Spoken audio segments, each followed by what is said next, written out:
उसे क्यूरी ताप कहते हैं। कहने का मतलब क्यूरी ताप में कि वह पदार्थ जिसके नीचे कोई लोह चुंबक हो, नीचे लोहा हो और ऊपर क्या हो अनुचुंबक हो, तो वह क्यूरी हो गया। कोई दिक्कत? क्यूरी में क्या होता है, नीचे क्या है लोहा हो, लोह चुंबक हो, और ऊपर क्या है अनुचुंबक। ठीक है। अलग अलग पदार्थ के लिए क्यूरी ताप का नियम अलग अलग होता है। लोहा के लिए कितना होता है 973 केल्विन होता है, निकेल के लिए 673 होता है और कोबाल्ट के लिए 373 केल्विन होता है। मैंने केल्विन एक सभी अलग अलग ताप पर अलग अलग क्यूरी का नियम काम करता है। अब आते हैं बेटा पार्थिव या पृथ्वी चुंबक।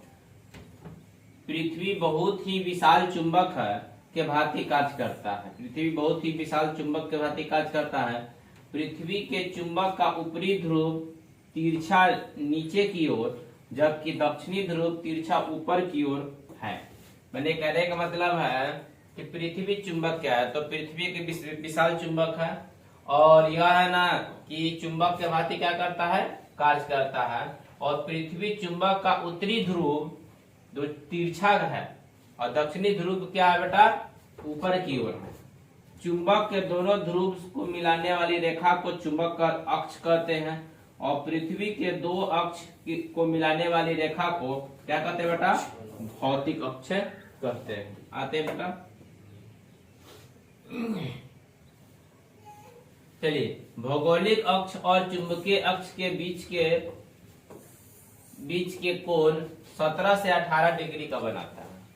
एग्जाम में ऑब्जेक्टिव पूछेगा भौगोलिक और चुंबकीय अक्ष के बीच के 17 से 18 डिग्री कोण बनाता है। भौगोलिक या उत्तर क्या है, पृथ्वी के भौगोलिक अक्ष से गुजरने वाली लंबवत रेखाएं को भौगोलिक या उत्तर कहते हैं और चुंबकीय या उत्तर क्या है, चुंबक के अक्ष से लंबवत गुजरने वाली रेखा को चुंबकीय या उत्तर कहते हैं।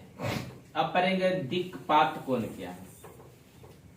चुंबकीय या उत्तर और भौगोलिक या उत्तर के बीच के कोण को दिक्पात कोण कहते हैं।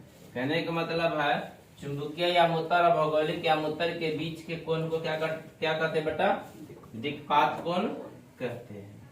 अब पढ़ेंगे बेटा नत्ती। आते हैं नत्ती क्या है देखो। संपूर्ण